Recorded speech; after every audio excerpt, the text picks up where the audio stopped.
Okay, hopefully we are live. As always, if you're joining, there's always a little delay. So please bear with us because we have to make sure we're live on all the platforms. But if you are here, then stick around because we are talking about from side hustle to full-time VA, making the leap. So if it's something you've been thinking about for the new year, we're going to talk about that today. So let's just make sure we are where we need to be because we are on TikTok today. We're allowed back on.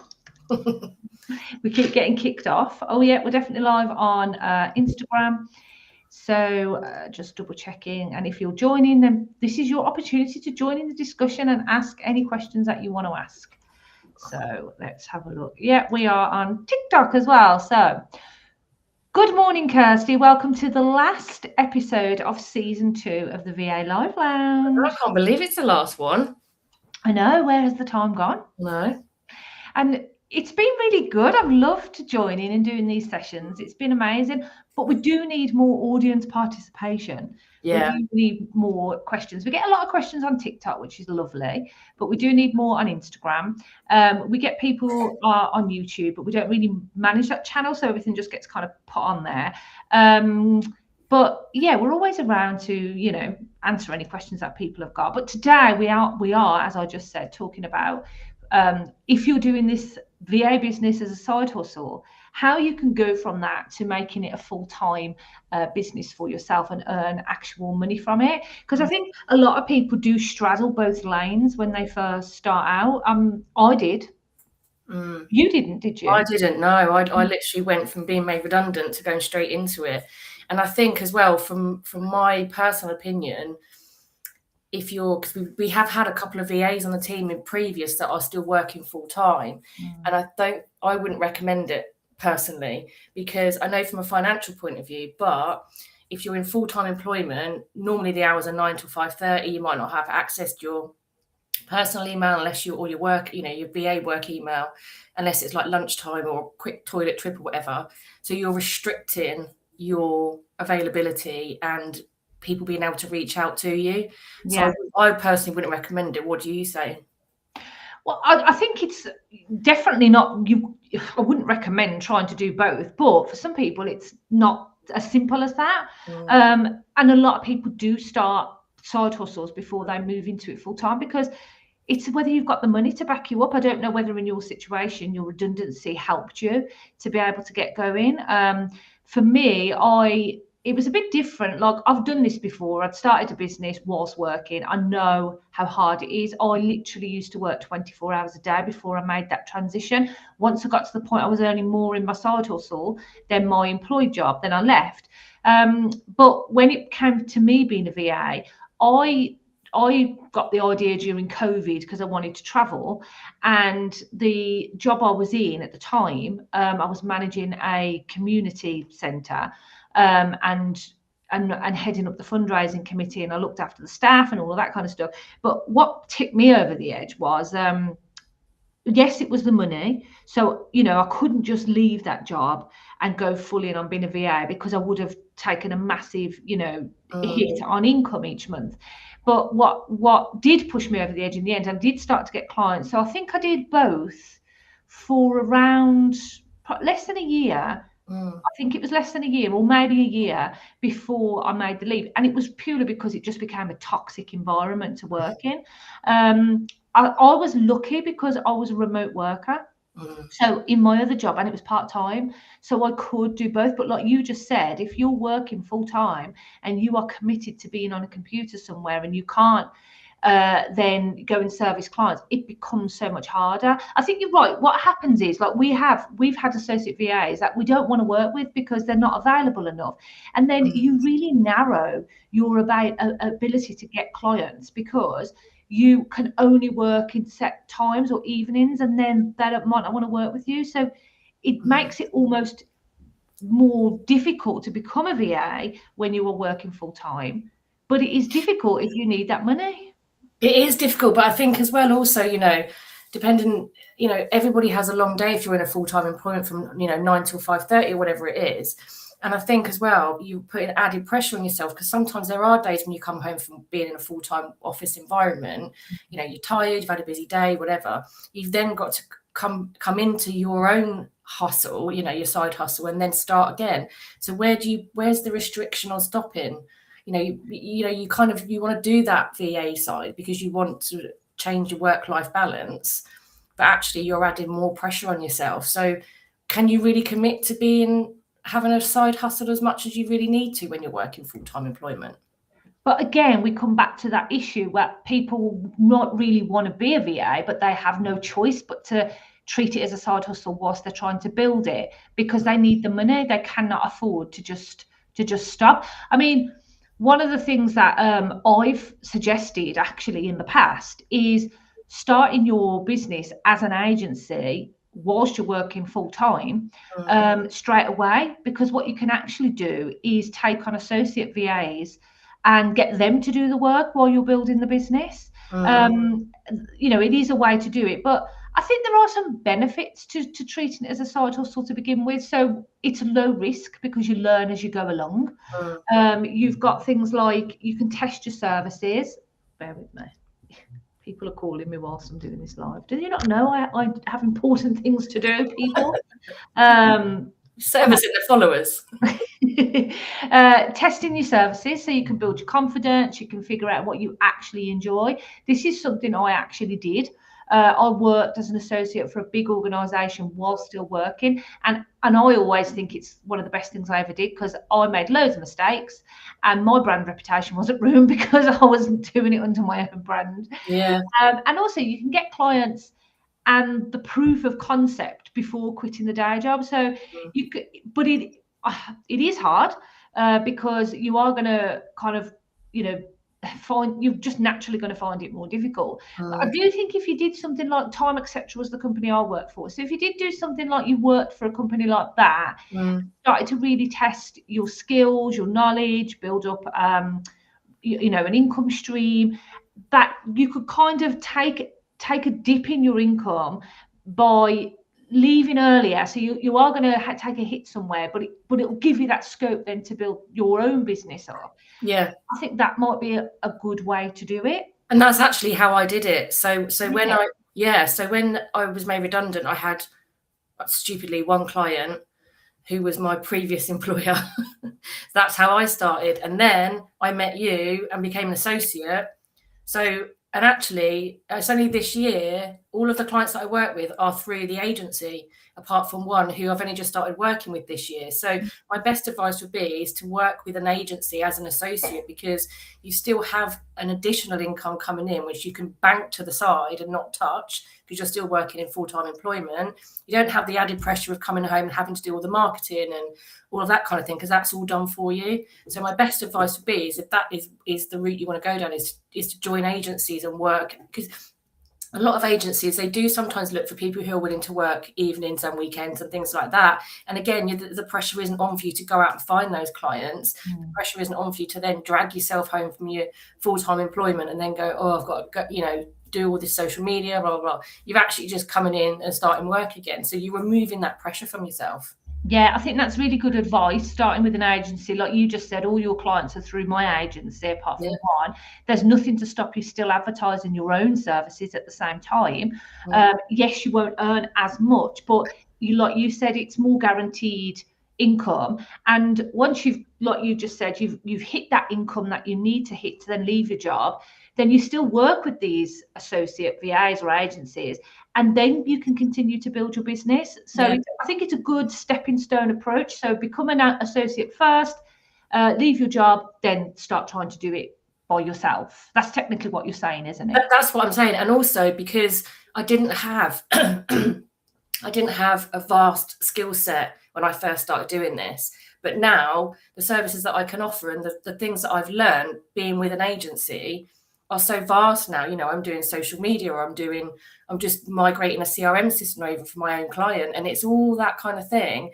And I would have never been able to do any of that before I joined the agency or started working with you as an associate, because it's all very well going on YouTube and all of that kind of thing, but until you're actually doing something, you're not, from my side anyway, you're not, you can only learn so much from watching a video until you're actually following the video and doing it. So your scope to learn as well is quite high. Yeah, it's a really good point that you get a lot of experience along the way. I think that's a really, really relevant point, actually.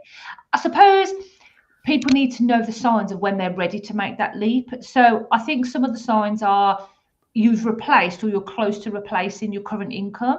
What you can't do is then go, oh, yeah, but if I kept doing both, I'm going to have loads more money than I had before, because you'll never get out of that trap. So once you get close, you have to take that leap, leave your current job, and then you've got the scope then to keep building on things.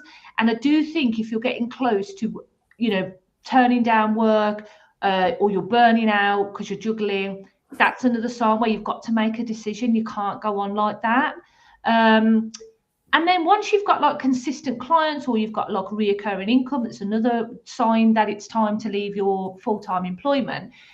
But also, like you've just said, once you've been doing this a while and you believe in your ability to find new clients, you've started to get the confidence and the experience. That's another time where I actually have this real concept that if you believe in something enough, that alone can get you there. Like, I really do. It's almost like manifestation. Right now we've had to pivot the business, and it's like starting again. It's literally like starting again, only I don't have a full-time job to fall back on. But the thing is, and I have wobbles, I have down days, I have days where I feel like lots of people feel like, oh, it's never going to happen. But the minute I say, do you know what, I'm going to do this, something happens. Like, a great example of this is, and we've talked about this loads and loads and loads of times on this show, is we got stung really badly by a family member that was on the team who totally screwed me over, and it knocked my confidence so much that we downgraded the business, stopped working with associates, and just took our foot off the gas. And then in May of this year, I think it was, or maybe last year, this year, I was like, do you know what? This isn't happening. I'm going to do things bigger and better. I'm going to do it. If this is going to, and that, I literally didn't do anything different, but have a mindset change. Yeah. And then it was like, bam, 10K months, 10K months, 10K months. So I do think mindset's a big part of it as well. What do you think?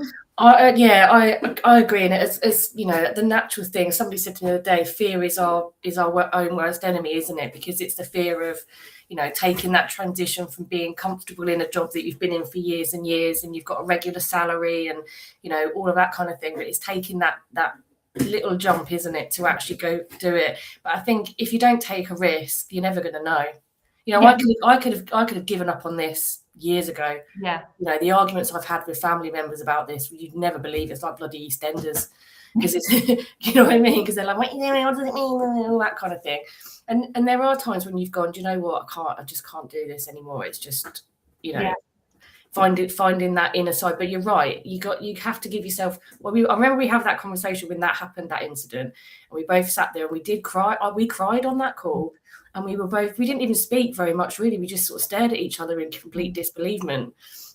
And I think I remember us saying to each other, I said to you, at 2:30, we're not going to worry about this anymore. We're going to give our heads a wobble. We're going to get back in the game, and we're going to sort it all out. And we did do that, didn't we? Yeah, we did. Yeah, you're right. Yeah, I mean, the other thing is, you're never going to be ready 100%. No, and you're always going to look at, for example, look at the conversations we've had probably in the last 2-3 weeks about the pivoting of the business and what we're doing and where we're going. And there has been times where you said to me, I don't know, and I'm like, what do you mean? You're like, well, I'm not sure I'm ready. And I remember saying to you, what is stopping you? What do you mean? You've done it. You've already done it. You've got it. Yeah. And that's the thing, isn't it? It's self-doubt. When you have that self-doubt, I'm the world's worst. I have no confidence in myself whatsoever. Yeah. But if you don't do it, you're never going to know. Exactly. Never going to know, 100%. We've got a few questions on TikTok. So the common ones that people are asking all the time, look, we're not here for people to come on asking for jobs. So I get this all the time. We're not hiring right now. And yeah, that's unfortunate, but we're not hiring right now. And the other thing is, I wouldn't just be taking on people that just ask, are you hiring on TikTok? There's a process involved in that. And if you're following us, then when we do come to hiring, you'll be the first to know. So make sure you get on the mailing list. Just head to the link in the bio, and you're going to be able to sign up to the More Than a VA membership, which is free, and then you'll find out. So give me something back and you'll get something in return. I have experience, but I'm not getting or landing to a client. I don't know what your experience is or how you're trying to get clients, but the common thing we talk about is niching. So it's thinking about what you're good at, what you love, what you're passionate about, what your qualifications are, and then really niching into that area. And when you do that, it's going to help you understand who your ideal client is. So who is that person now that you've thought, okay, maybe I always give this example, maybe you come from a background in like the beauty industry, you understand people in that industry and how difficult it is for them to maintain their admin. So maybe that's what you niche into. When you do that, you're going to be able to go, okay, so where am I likely to find these people? And when you think about social platforms, that's probably going to be on Instagram. And then you start targeting your messaging specifically to that person. So that's the only real advice I can give, because there's no magic wand into how to get clients. So that is what I would say. I have got a 3-hour intensive workshop at the end of January, how to get clients. If you want to come along to that, again, link in the bio. Oh, our live has ended on TikTok. Oh, one moment. Let's see what happened there. I'm saying it's saying, oh yeah, it's gone off. Just like literally cut us off in the middle of a live. Oh dear, sorry about that, everybody. What can I do? There's nothing I can do. Let me just double check, make sure it's definitely gone. So we're just on Instagram right now. Anyway, anyone that's on Instagram listening in and you want to ask any questions, please feel free to do so. But yeah, so we're talking about, how to make that leap from side hustle to being a full-time VA. I think you've got to have some things in place as well, practical things that VAs need to consider. So having a CRM system for onboarding your clients, and especially with automation, it's just going to make your life so much easier, because you don't have to personally be there at your desk doing these things. Having your invoicing and your contract templates set up, all of this is just going to enhance your speed. Everything templated to save time. And then financially, realistically, if you can start saving in your job whilst you're building your business, and then get to a point where you've got about 3 to 6 months of expenses saved, it's going to allow you to leave your job then, to be able to then dip into those reserves as you try and build up your business. So that is another way to do it. And then having a separate bank account, just keeping everything absolutely separate. And then thinking about pricing that supports your goals. So we've just been running this week the Earn More Work Less challenge, and that is what we do. We talk about what is your ultimate work-life balance? What do you want that to look like?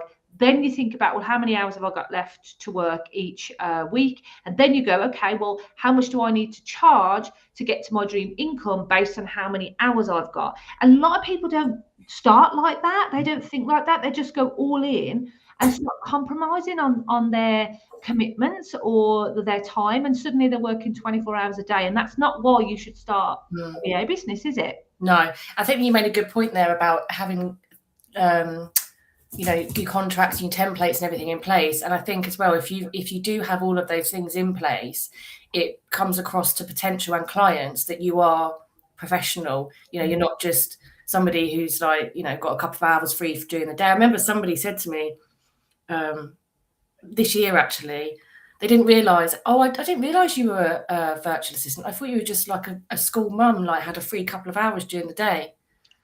Who said that to you? I can't reveal my source. But it's really interesting, isn't it? That people, I think it was a male. Oh, yeah, cool. Yeah. But so when my private client came on, I didn't have anything like that in place, because I never thought I didn't have the confidence to think I'd ever get my own client. And I was fine with that. But when she came on board, I put everything in place. The contract was done. Everything was, she had her own Dropbox and all of that kind of thing. Yeah. So if you've got all of that in place, it gives that persona that you are, 100% serious. You're not just going to fleet off during the day and not be available for 7 hours and all of that kind of thing. So, I think you're right in having everything in place from the get-go. And there are plenty of templates out there.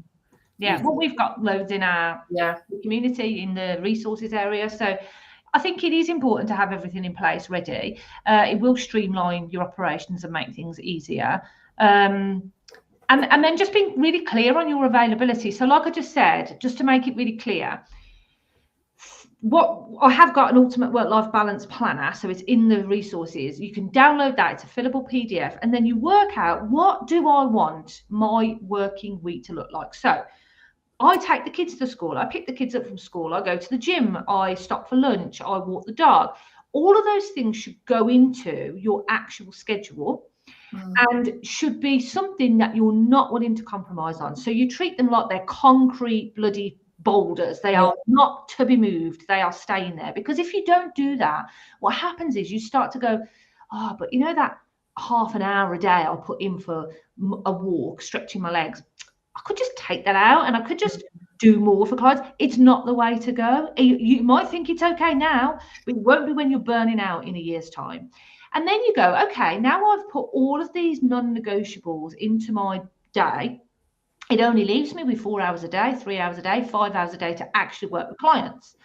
And then the answer isn't, oh, that's not going to be enough. It's fine. How much do I need to charge, or how do I package up my packages to earn that much?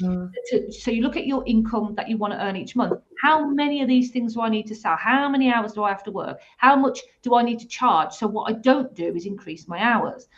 And where a lot of VAs go wrong is they say, but I've only just started as a VA, so I can only charge this much. It doesn't matter if you've only just started as a VA. Your experience, knowledge, expertise, that's what people are buying. And if you've been doing that for years in another job, then you already established. You don't need to have, look, I gave this example the other week. If you had left a corporate company as the chief technical officer and you're on like 70 grand a year, you wouldn't then go to another company that still needs that chief technical officer and say, but I'm only just starting here, so you can pay me half. You just wouldn't. You're still bringing the same skills and expertise to the table. Yeah, you're right. But I think that the danger is that, speaking again from experience, is that when you do start out, you do just go, you look at other VAs' websites and how much they're charging and that kind of thing. And it doesn't really enter your brain like that, because you don't, again, we're only human, and we find it difficult to big ourselves up. I do, that. Yeah. So I think it's very difficult to kind of think what you're really worth. If you sort of said, well, I charge £45 an hour, people go, but for what? Yeah. You know what I mean? So your natural thing is to go, well, I'll charge 20 quid an hour. And then, but you wouldn't earn that in a full-time role. You'd earn more than that. Well, I think the thing is, as a VA, the reason you're charging that much, one is your time, knowledge, experience, and you can do what you bloody like because it's your own business. But the other thing is, the reason you're a commodity, the reason you're so valuable is people want you because you're cheaper in the long run than employing someone. So they can go and try and find an employee who's willing to work 5 hours a month. They won't do it.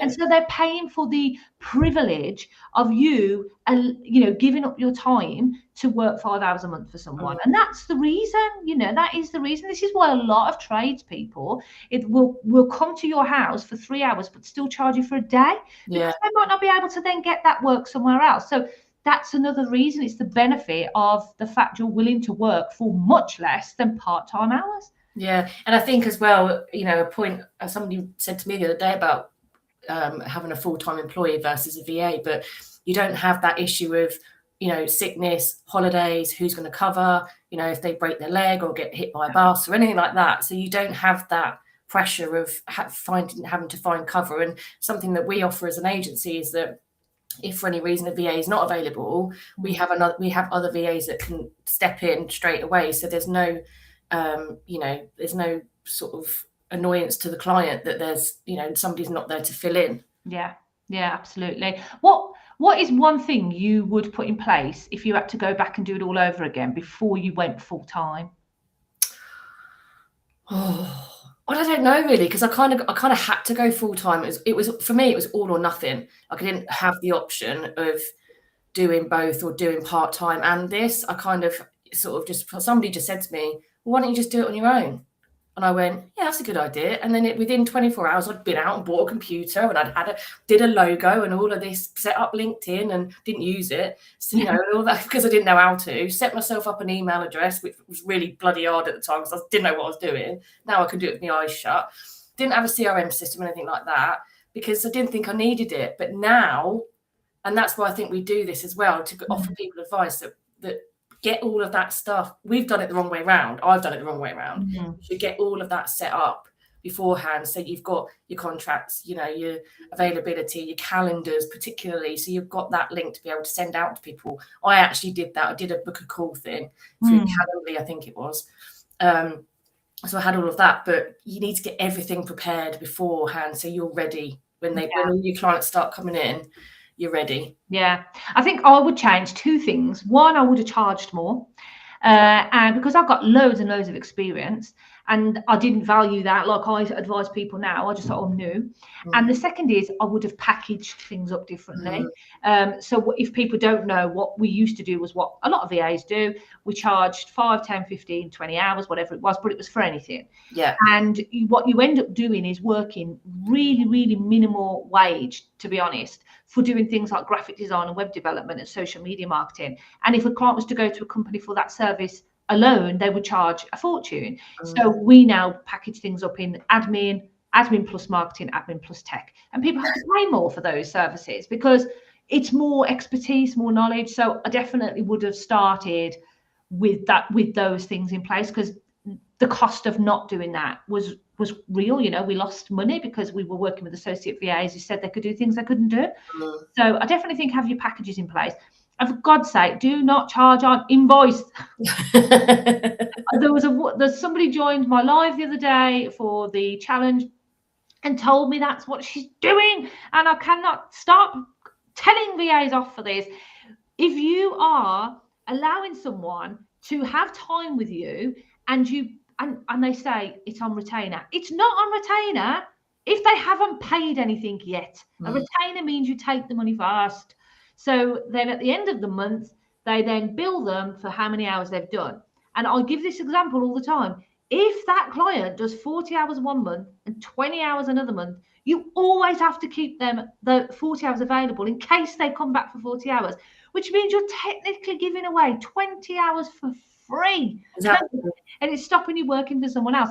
And you run the risk of them not paying you. So if you put your services into packages of time, you can then get that paid for up front. And it doesn't matter if they run out of time, they can top up. If they don't use all their time, it's either tough or you roll it over. It's completely up to you, but it protects your time. It helps you know what capacity you've got left, and it means you're getting paid and you're not having all the stress of worrying whether or not someone's going to pay you. I think the other thing you've got to do is just like keep it real. So what you've got to remember is when you go full time, there's no boss to tell you what to do, which is great because it equals freedom, but it also equals responsibility. Yeah, I agree with that. It's we've all done it. There's been days where we've gone, I really can't be asked today.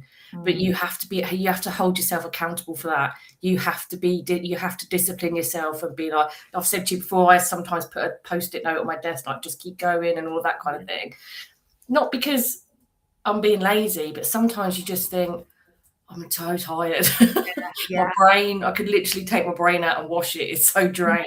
And so I think you do have to be really disciplined in, getting up, because it's very easy, isn't it? Working from home, during COVID, we all sat in our pajamas and, didn't really do our makeup and, all that kind of thing, and just did the bare minimum because we were supposed to be furloughed, but we weren't. And so I think it's, it's about getting up, getting dressed, doing your makeup, doing all the normal things you would do as if you were going to work in an office with other people. Because if you don't, your mindset is, well, I'm sat in my pajamas, I've got no makeup on, I haven't brushed my hair or whatever. So you're immediately setting that mindset of, I am working, and remind yourself that how far you've come. Because often we do forget how far we've come, don't we? Yeah, we do. We don't give ourselves a pat on the back enough. No, we don't. And that's something that we spoke about last week. And I think as well, sometimes clients, not saying they have to say thank you, but there are a couple of my clients who, this week's been mental because I've had so many deliveries from clients with gifts and stuff. It's been, Oh no, it's so nice. And then a couple of my clients, 2 of them are just so lush to work with. Every Friday, both of them send me a voice note saying, thank you so much for your help this week. So nice. And you don't often get that, do you? So sometimes you think you're slogging your ass off all the week long and no one's gone, thank you. Do you know what I mean? And sometimes you just sort of go, well, I know they're paying me, but it's a reminder that, you know, this is your business, and to keep that discipline and remember why you're doing it. Yeah, and that's a reminder that there's some real precious, nice moments of running your own business. The other thing that you don't suddenly get is loads of free time. So you actually end up probably working more than you would in a job for less. But actually, if you did end up with loads of free time, like you just said, you've got to build structure. You can't be sitting around in your pajamas. You've got to build structure into your routine.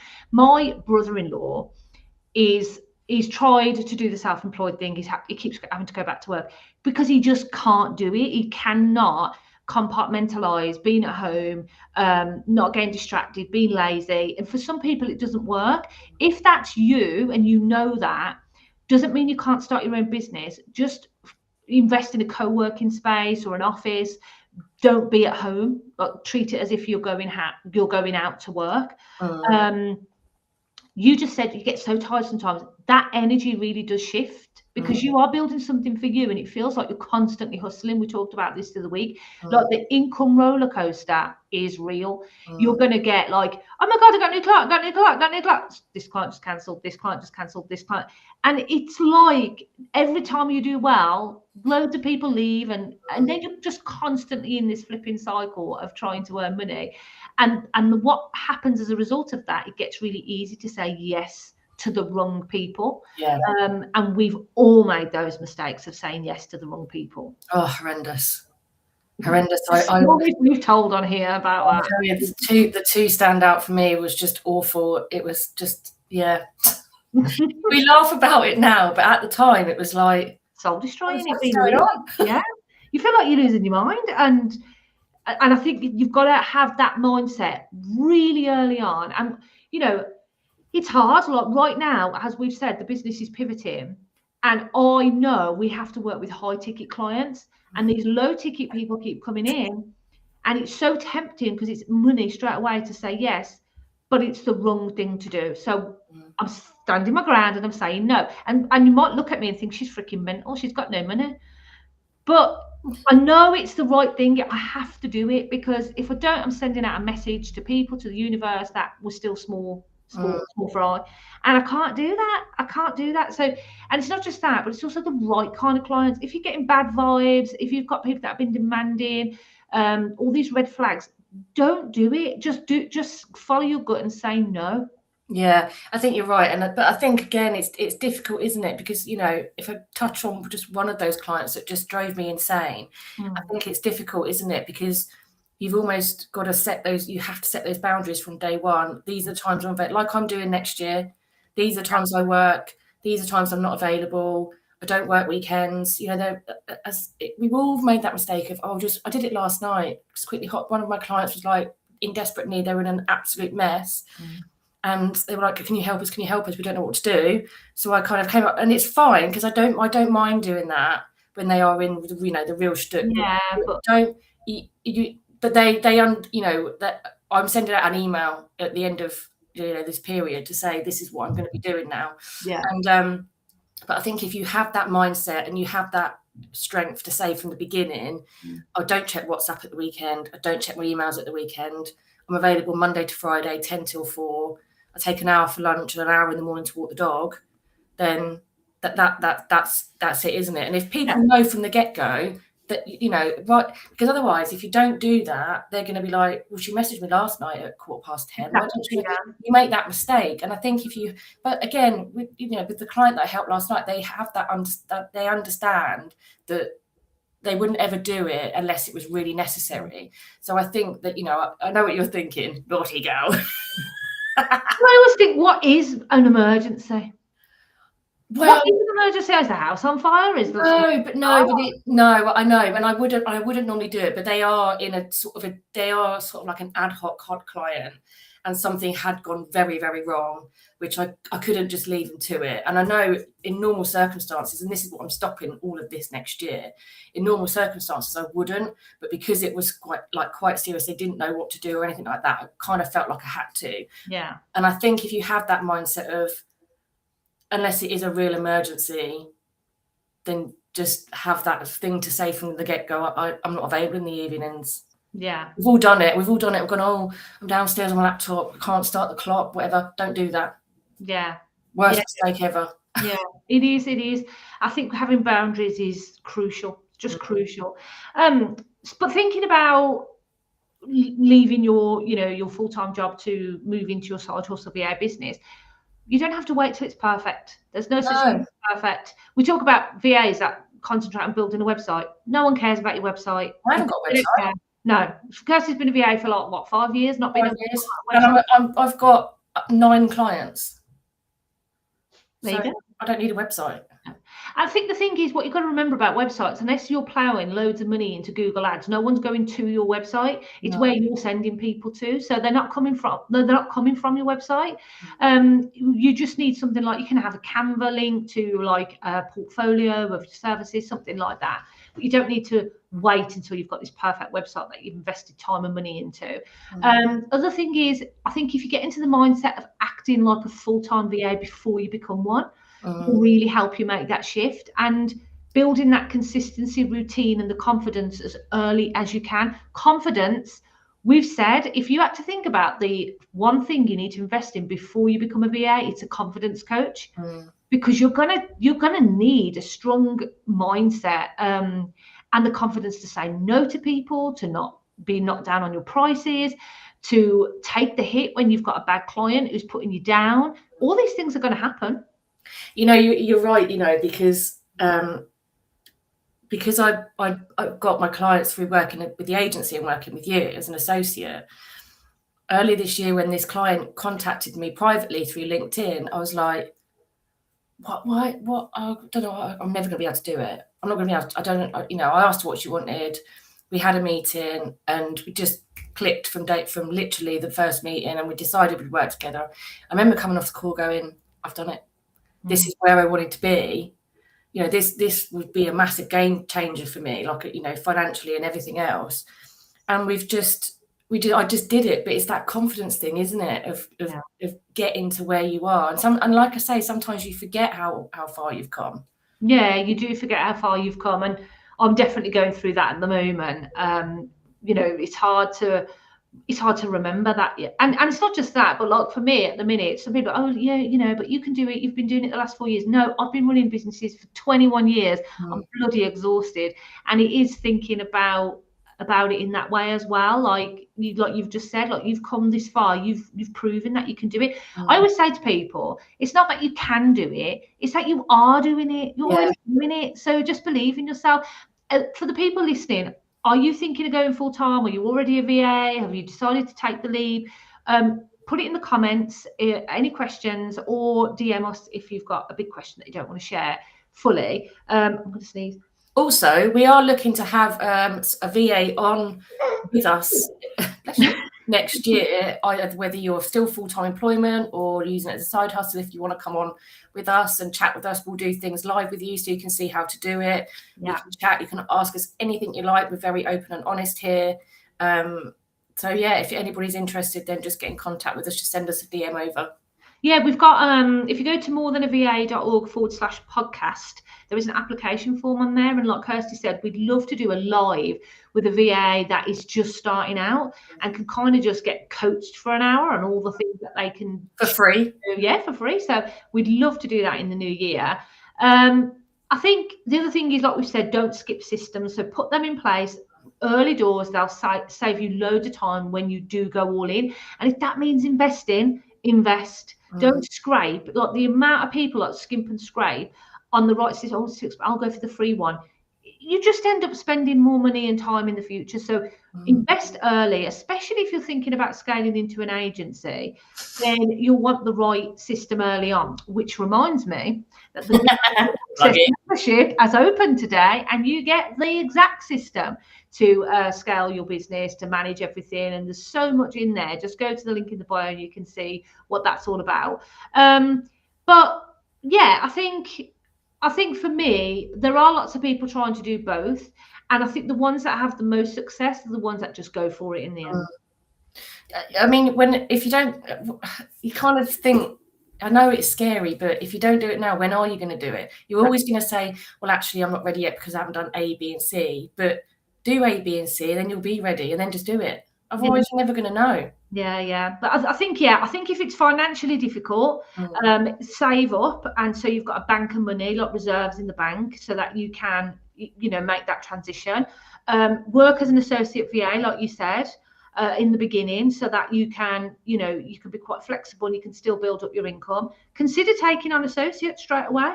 So they are fulfilling the work for you and you're not, but you're still earning some profit off that. And actually that might be the best business model to go down, where when you do then leave your job, you're just managing the business and not working directly with clients. Because it is harder if you do plan to scale into an agency, it is harder to then extract yourself from clients and manage the business if that's what you choose to do in the future. So actually doing that back to front, working with associates early, they deliver the services and you're just managing things, that is another way to do it. But you still have to make time to market and things like that. The other thing is, when you do plan your dream schedule, plan in your admin time, so you're not doing it even in the weekends. Do you know what?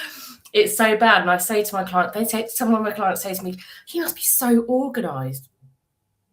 I think as VAs, we're definitely not. It's so well, because all of my clients, I do all of their admin and all that kind of thing. And their inboxes, your inbox stresses me out. I can't even look at your inbox. My inbox is so good now. Have you not seen? No. Oh, last time I saw you somebody sent me, in fact, one of my clients sent me a screenshot of a WhatsApp thing they wanted me to do.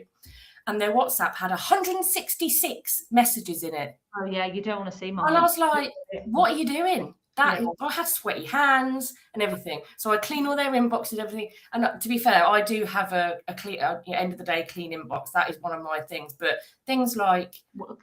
can you see all my notifications on them? Jesus. All unopened. How can you cope with that? Because I can't cope with the overwhelm of the amount of people and messaging. I hate WhatsApp groups. And then people contact me and I can't remember where. It'd be Instagram, it'd be Facebook, it'd be WhatsApp, it'd be text, it'll be phone call, it'll be on email. I'm like, where the hell did they contact me? I can't remember. It's exhausting. Oh man, you got to get rid of that. You have to. From a personal side, in Emmy's dance, we've got 7 WhatsApp groups because she's got so many different classes and so many different shows. I remember going into it last week, I had 72 messages, and I'm like, didn't even read them because it's all crap, people just talking bullshit. But that is the one thing. So my admin is shocking. I've got a list of stuff I'm supposed to be doing during Christmas. Won't be done. I actually plan in life admin into my time blocking. In fact, loads of the things I plan in are things like walking the dog, lunch, life admin, because otherwise you don't get round to it. But okay, right, we're waffling now. Yeah, we are waffling. We always waffle. We always waffle, but we are finishing there, and hopefully it's been helpful to people thinking about making that leap. Any questions, as always, that you didn't feel like you could ask today, then just pop them in to a private message and we'll answer them. And that's a wrap. We will be back. I think it is. Let me just check. I think it's the 9th. Is it? Yeah. For sure, definitely. Yeah. So, the 9th of January, we will be back for season 3 of the VA Live Lounge. We are looking for guests to join us. You don't have to be a VA. You can be anybody with a story to tell. And we'd love to have you on. So head to morethanava.org/podcast to fill out the application form to join. It's a really simple process and it's really informal. We don't sit here with a script. We just chat. We used to. Yeah, but we don't now. Can't be bothered with all that. Thanks for those that joined. Sorry for anybody on TikTok that we got cut off. But we'll see you in the new year. Have an amazing Christmas and a happy new year.